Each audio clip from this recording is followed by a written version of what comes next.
नमस्कार दोस्तों, good evening.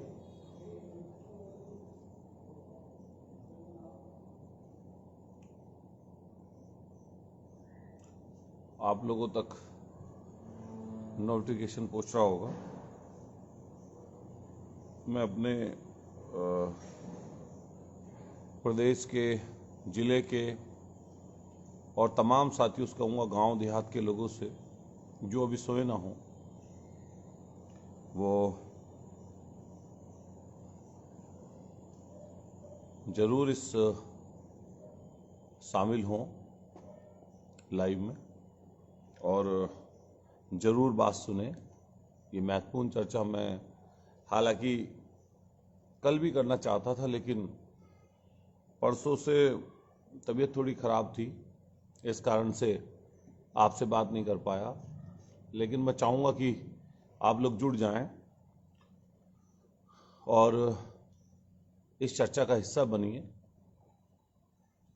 मैं सभी को नमस्कार करता हूं, धन्यवाद देना चाहता हूं कि आप लोग हमेशा से सही और अच्छाई के साथ रहने की कोशिश करते हैं। देखिए, सबसे पहले तो मैं आम लोगों से कहना चाहता हूं कि आप जिला पंचायत चुनाव को थोड़ा समझने की कोशिश करिए। लेकिन जो लोग चुनाव लड़े हैं और जिन लोगों ने चुनाव लड़ाए हैं, उन दोनों को दुख होता है अगर मान लिया कोई चुनाव हार जाता है। जो जीतता है खेमा, वो खुशी में रहता है, लेकिन जीतने वाले के साथ भी जो उसके समर्थक होते हैं, अगर उनकी भावनाओं के विपरीत जाकर वो जिला पंचायत का सदस्य अगर कोई काम करता है, तो निश्चित रूप से मानिए उसके प्रति भी नाराजगी लोगों में होना लाजमी है। अभी पूरा जिला पंचायत का चुनाव हुआ, पंचायत के चुनाव हुए, जिसमें प्रधानी, त्रिस्तरीय पंचायत चुनाव होते हैं, जिसमें ब्लॉक का, क्षेत्र पंचायत सदस्य, प्रधानी और जिला पंचायत सदस्य के इकट्ठे वोट डाले गए। पूरे प्रदेश में चुनाव हुआ, 75 जिलों में चुनाव हुआ। अलग अलग जिलों में, क्योंकि मैं पंचायत, जिला पंचायत सदस्य के विषय पर चर्चा कर रहा हूं, जिला पंचायत सदस्य चुने गए और बहुत बड़ी संख्या में, लगभग 2350 जगह पर सत्ताधारी पार्टी के जिला पंचायत सदस्य हार गए और मात्र कुछ जिलों को छोड़कर ज्यादातर जिलों में सुपड़ा तक साफ हो गया। वो जनता का चुनाव था। जो जनता का चुनाव था, जनता ने उसमें अपना निर्णय सुनाया और समझिए अपना निर्णय सुनाया और बीजेपी को उससे अलग कर दिया, सत्ताधारी पार्टी को। जैसे मैं अपने मेरठ का उदाहरण दूंगा। जब 2015 में हम जिला पंचायत अध्यक्ष का चुनाव लड़े थे, उस समय बीजेपी के जिला पंचायत सदस्यों की संख्या 12 थी। लेकिन जब अब की बार चुनाव हुआ 2021 में, जो 20 में होने वाला था, तब सदस्यों की संख्या थी 5। तो समझिए कि 12 से 5 पर आ गई और ये कमावेश पूरे के पूरे हर एक प्रत्येक जिले में ये इस तरह से जिला पंचायत सदस्य उनके जीते और ज्यादा हारे। लेकिन उसके बावजूद कई लोग कहते हैं कि भाई, जब आपकी सरकार थी तो आपने जिला पंचायत अध्यक्ष बना लिए थे, अब इनकी सरकार है तो इन्होंने बना लिए। यह बात सही है कि कई बार सरकार का लाभ मिलता है, लेकिन जब आरोप प्रत्यारोप होते हैं तब ये चीजें आती हैं। कई बार पक्ष विपक्ष चलता है, लेकिन हमने तो बहुत नजदीकी से यह चीज अब देखी।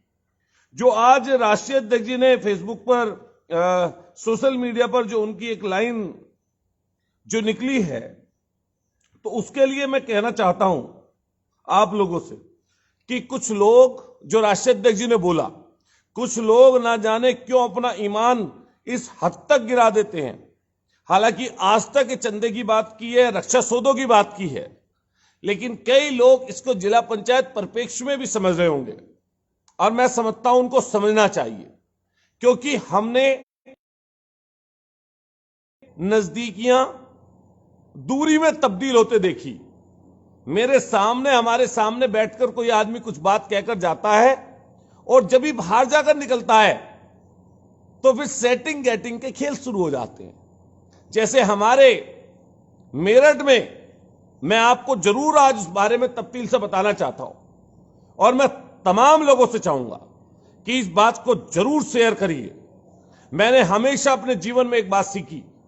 बचपन में अपने मां बाप को खोया, परेशानी और दिक्कतें झेली, परेशानी और दुविधाओं में रहा और इन सब चीजों पर पार पाते हुए ऐसे ही नहीं बना अतुल प्रधान, एक दिन में नहीं बना, कोई घंटों में तब्दील नहीं हुआ हूं मैं चुनाव हारने के बावजूद भी एमएलए का चुनाव 12 में हारा, 17 में हारा, और उसके बावजूद भी अभी 23 मार्च को जो ये लाखों की संख्या में लोग इकट्ठे हुए, ये वैसे ही इकट्ठे नहीं हुए। ये एक दिन की मेहनत नहीं है, ये कुछ घंटों में इकट्ठे नहीं हो सकते।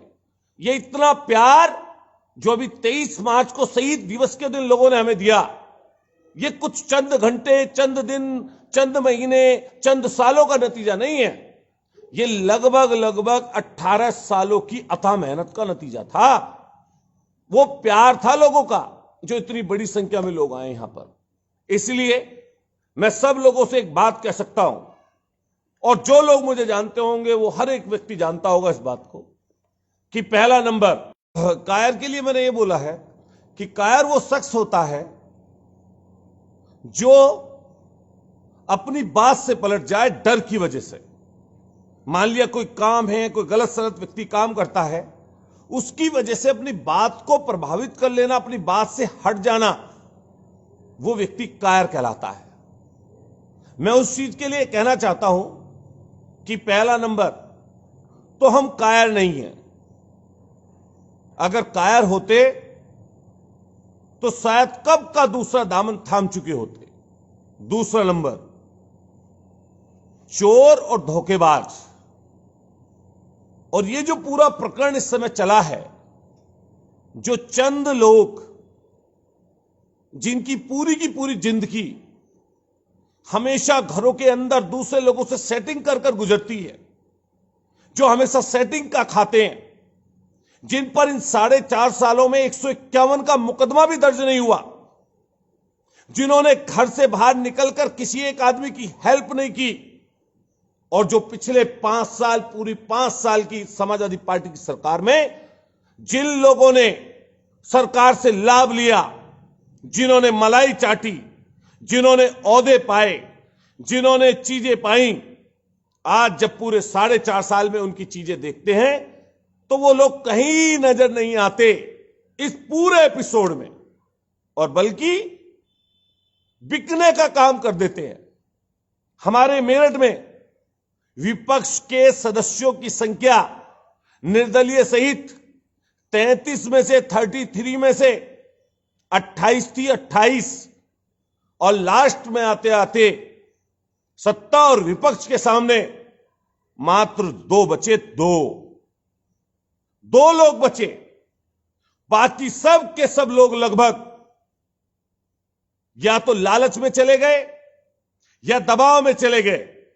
और मैं तो कहना चाहता हूं, दम हो रही है, लेकिन आप जुड़े रहिएगा और लोगों को जोड़िए। और मैं समझता हूं तफ्तीश से हम लोग चर्चा कर रहे हैं। मैंने देखा एक चीज कि बहुत नजदीक से देखी कि इस समय पर जो सबसे खतरनाक जो बात सामने आई और देखने के लिए मिली, आपके बहुत कई बार नजदीक के लोग होते हैं, उनसे भी कई बार आपको धोखा मिलता है, परेशानी मिलती है।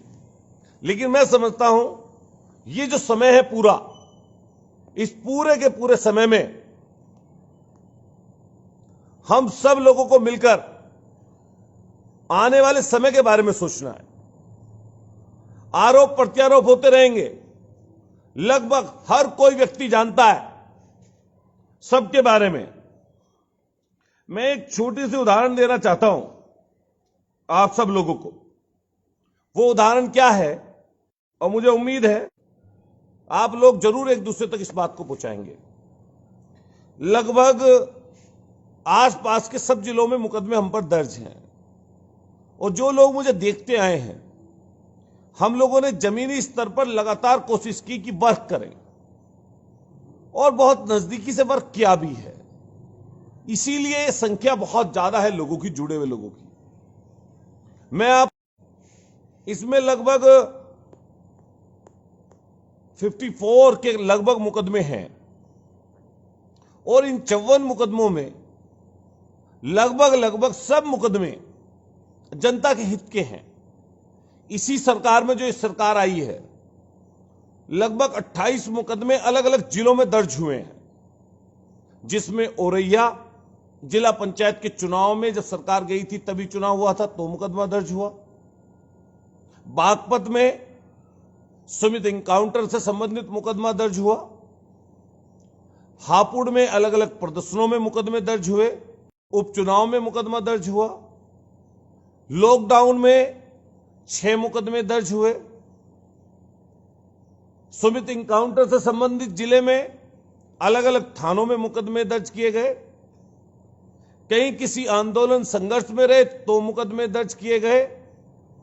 लेकिन मैंने हमेशा ये सोचा कि ये हमारी जिंदगी का हिस्सा है और ये जो हमारी जिंदगी का हिस्सा है इससे आप भाग नहीं सकते।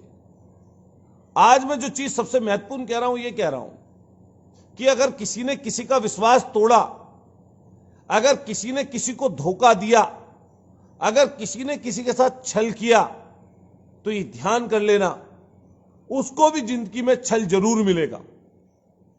उसको भी निश्चित रूप से समझ लीजिएगा धोखा जरूर मिलेगा। सिग्नल कम आ रहे हैं और शायद आप लोगों तक, मैं समझ रहा हूं, रुका हुआ है और आप लोगों तक शायद पहुंच भी नहीं रही है बात, समझ में नहीं आ रहा। ये शायद हैंग हो गया है फोन।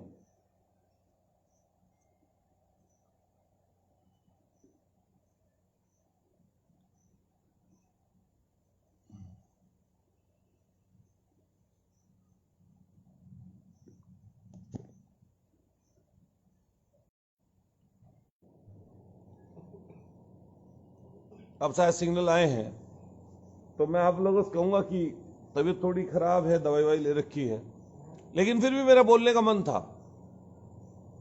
हाफ ब्रेक हो रहा है तो हमने, जैसे अब मैं अपनी बता रहा था आपको कि कुछ चीजें ऐसी हैं कि षड्यंत्र चलते हैं।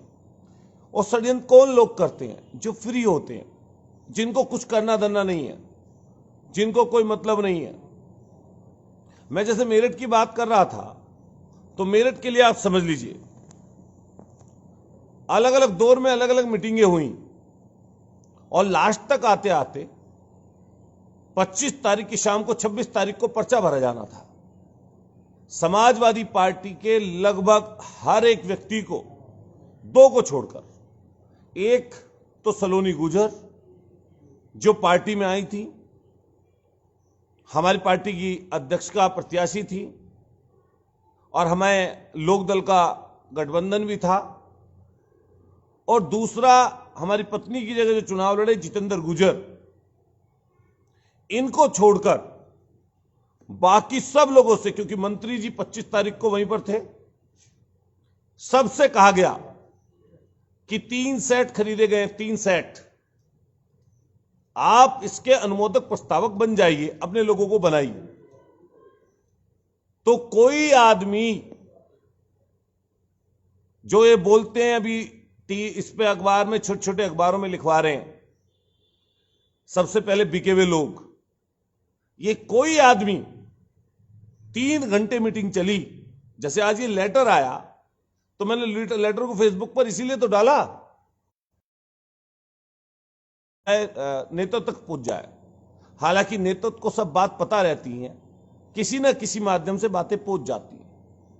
लेकिन जो मेरठ की स्थिति हुई है वो तो मेरे सब सामने है। 3 घंटे तक मीटिंग चली और जो जिला पंचायत सदस्य थे हमारे दल के, वो अनुमोदक प्रस्तावक बनने से मुकर गए। और जब अगले दिन हुआ, सुबह ही सुबह हमने एक पर्चा दाखिल करा दिया। वो पर्चा सिर्फ और सिर्फ इसलिए दाखिल हो पाया कि हमने किसी को सूचना नहीं दी, वरना जिस अश्वनी शर्मा, मेरठ में एक अश्वनी शर्मा जिला पंचायत सदस्य जीते बसपा समर्थित, पहले दिन से उसकी मदद कर रखी थी हमने, पहले दिन से मदद की, हर जगह मदद की। माननीय अखिलेश यादव जी से वो मिला, अखिलेश यादव जी ने, माननीय अखिलेश यादव जी ने फोन करके यहाँ के कमिश्नर और क्या नाम आईजी साहब को कहा उसकी मदद करने के लिए। मैं प्रत्यक्ष या अप्रत्यक्ष रूप से भी उसके साथ लगा रहा, और मुझे लगता था कि ये आदमी टूटेगा नहीं, क्योंकि इसकी पत्नी के ऊपर मुकदमा है, क्योंकि छल कपट की पूरी सरकार चल रही है और छल कपट से ही इनका काम चलता है, छल कपट से ही चीजें इनकी पूरी की पूरी सरकार की बनती आई हैं। तो वो तो आपने पूरे प्रदेश भर में देख लिया होगा, लेकिन हमारे यहां पर जो हुआ मैं वो बता रहा हूं।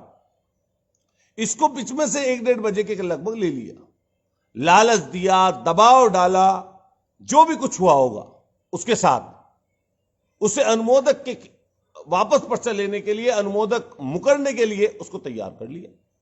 लेकिन उस समय पर क्या डीएम को यह नहीं सोचना चाहिए था? क्या सरकार दूसरी होती तब ये बोल पाते ऐसा? क्या बोल पाते ऐसा? नहीं कर पाते। डीएम, कलेक्टर नहीं कर पाता तब, अगर सरकार हमारी होती या सरकार चेंज होती या डीएम अपनी ईमानदारी पर रहते।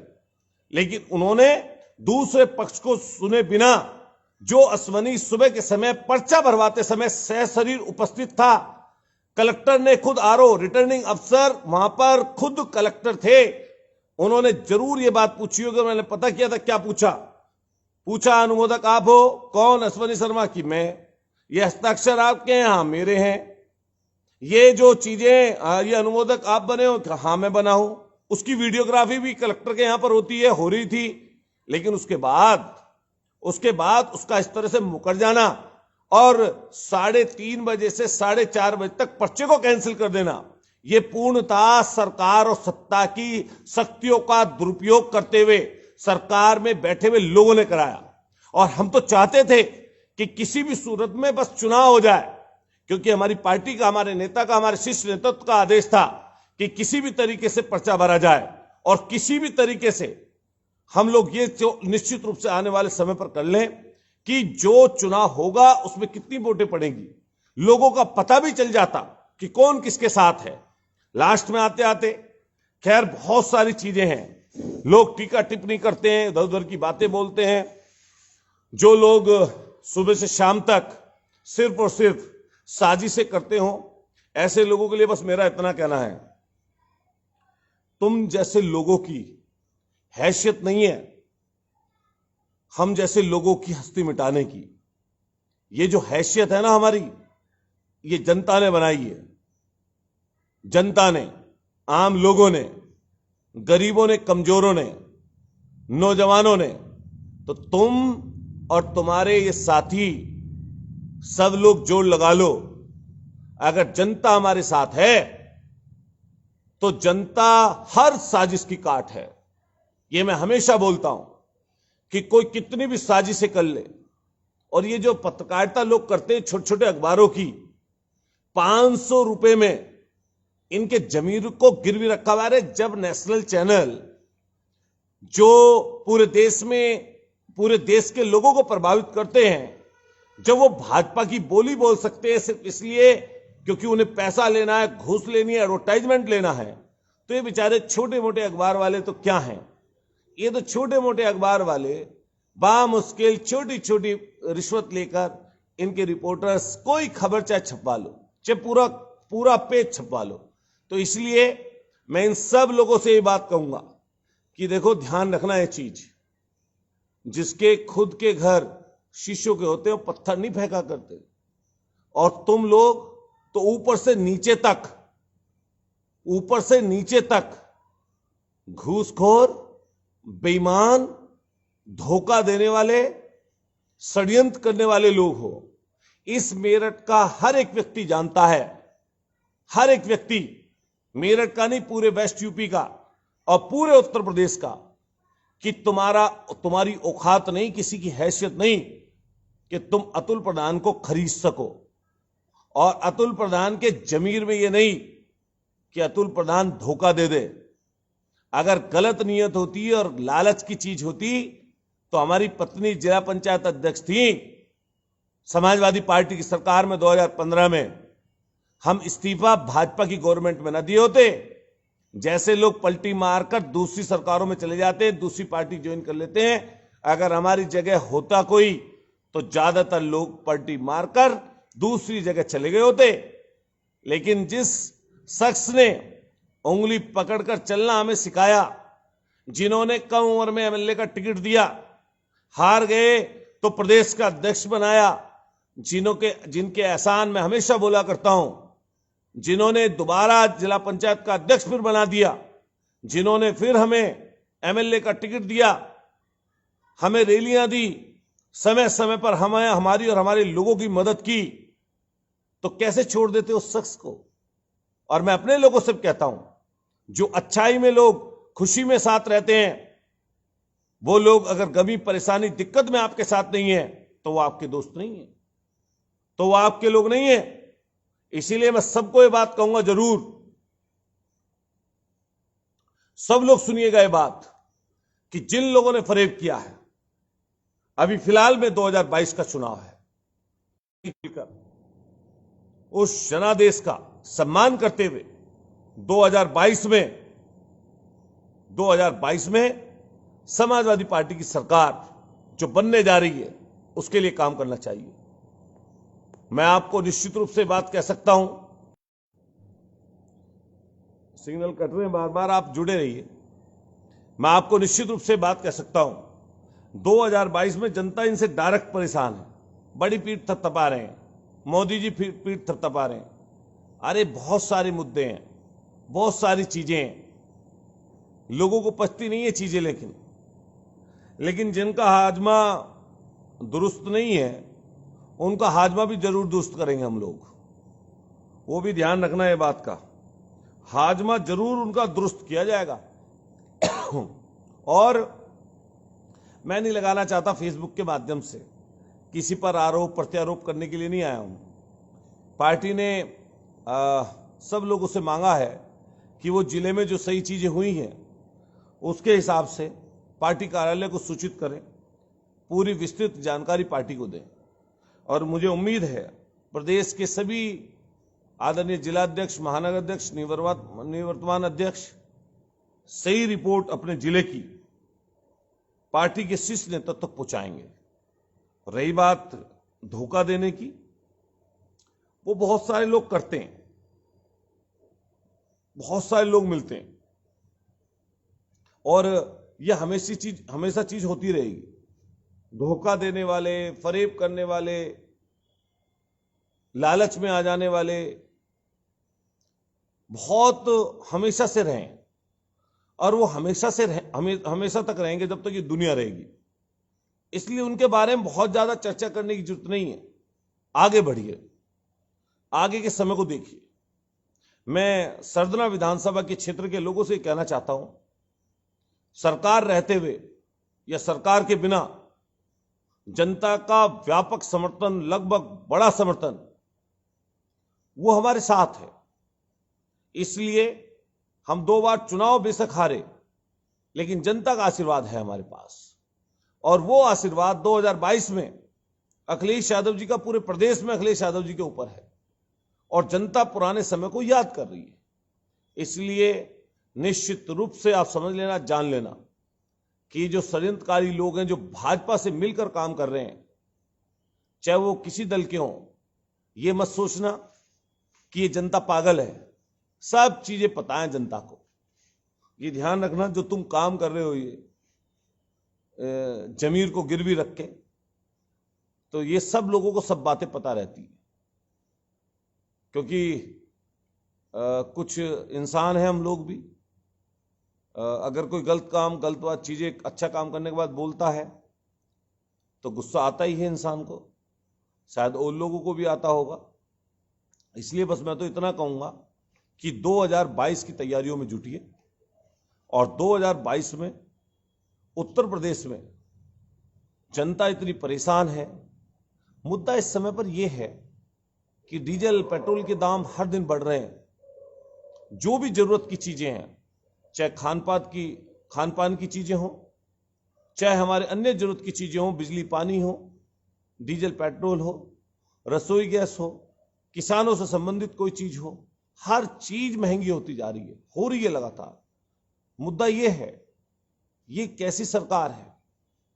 इस सरकार के खिलाफ लोग एकजुट हैं। और रही बात पंचायत के चुनाव संबंधित, किसने नहीं देखा जब पूरा बागपत में किस तरीके से पर्चा उल्टा ले गई महिलाएं, कलेक्टर से उल्टा ले गई फर्जी महिलाएं आकर। किसने नहीं देखा इलाहाबाद में नौजवान साथियों को पीटते हुए? किसने नहीं देखा औरैया में डीएम की जो बातें थी वो किस तरह की थी, चुनाव को प्रभावित करने वाली थी या नहीं थी? किसने नहीं देखा लखनऊ में जिला पंचायत सदस्यों को उठा लिया? किसने नहीं देखा सोनभद्र में बूथ के पास से जिला पंचायत सदस्यों को पकड़कर ले गई पुलिस? और माननीय अखिलेश यादव जी ने पहले ये बात कही थी कि ये चुनाव छल कपट बेईमानी और डीएम और एसएसपी चुनाव लड़ा रहे हैं। इसलिए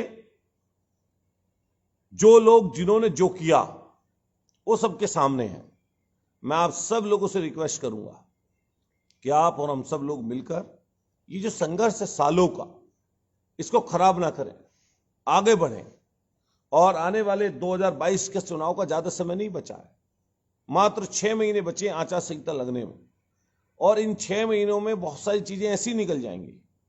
इसलिए मैं अपने तमाम उन नौजवान साथियों से जो प्रदेश भर में हैं, हमारे जानने वाले, जो हमारे जिले में आसपास के जिलों में हमें मानने वाले लोग हैं, जो हमारे ऐसे साथी हैं जो लगातार संघर्षों में हमारे साथ रहे हैं, उन सब साथियों से मेरा कहना है कि आप अपने परिवार के साथ साथ आने वाले समय को बेहतर बनाने के लिए आप और हम सब लोग मिलकर इस सरकार को हटाएं और आने वाले समय पर माननीय अखिलेश यादव जी उत्तर प्रदेश के कैसे मुख्यमंत्री बने उसके लिए काम करें। क्योंकि इसकी बैटरी भी डाउन हो रही है फोन की, मेरा भी तबीयत खराब है और पिछले 2 दिन से खराब है। लेकिन जब मैं अभी सिग्नल्स के नहीं आ पा रहे थे, वरना तो और लोग सुन लेते बात, और पहले पूर्व में बताया भी नहीं था। मैं आप सब साथियों से ये कहूंगा कि आप लोग जुड़िए और लगातार आने वाले समय को बेहतर बनाने के लिए जो हमने इतने दिन से मेहनत की है उस पर काम करिए। और सब लोग, जनता परेशान है, थकान है, आप सब लोग मिलकर 2022 में इकट्ठा हम लोग मिलकर जरूर फतेह हासिल करेंगे। लोगों का आशीर्वाद हमारे साथ है, गरीब नौजवान साथी हमारे साथ हैं।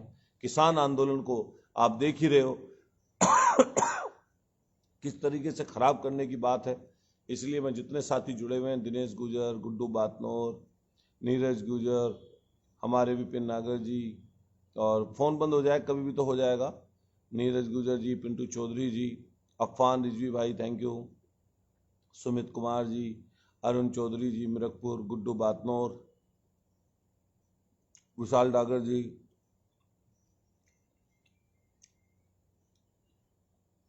दीपक मोतला जी, विनोद जी, विजेंद्र यादव जी। हमने जिला पंचायत का चुनाव प्रयास किया लड़ाने का बिन पैसे के, कोई पैसा नहीं था और पर्चा भी भरा लिया था, लेकिन लोग धोखा देते। कोई बात नहीं, उससे बहुत ज़्यादा परेशान होने की जरूरत इसलिए नहीं है कि कुछ लोगों की फितरत ही उस तरह की होती है। शैलेंद्र गुर्जर जी, विजेंद्र यादव जी थैंक यू, आप सब लोगों का तहे दिल से शुक्रिया, धन्यवाद। और आने वाले समय पर कैसे सरकार बने हम सब लोग मिलकर इसी चीज़ पर करेंगे, और मुझे उम्मीद है कि आप और हम मिलकर जरूर सरकार बनाएंगे। सब लोग इकट्ठे रहिए, एकजुट रहिए, और इनका भी सबका सब चीज़ें सबको पता हैं। सबका बहुत तहे दिल से धन्यवाद कि आप लोग जुड़े। तबीयत थोड़ी ऐसी हो रही है, नहीं तो ज़्यादा देर बोल सकते थे और इसलिए नहीं बोल पाए। ठाकुर चीनू खेड़ा जी थैंक यू, रणवीर गुजर, प्रीत गुजर, नीरज भाई, पिंटू जी, अंकुश जी, सचिन जी, जितने भी साथी हैं मैं सबका तहे दिल से धन्यवाद करता हूं और शुक्रिया अदा करता हूं कि आप सब लोग, शाही अब्बास जी, जावेद मलिक जी, नदीम अख्तर जी थैंक यू नदीम,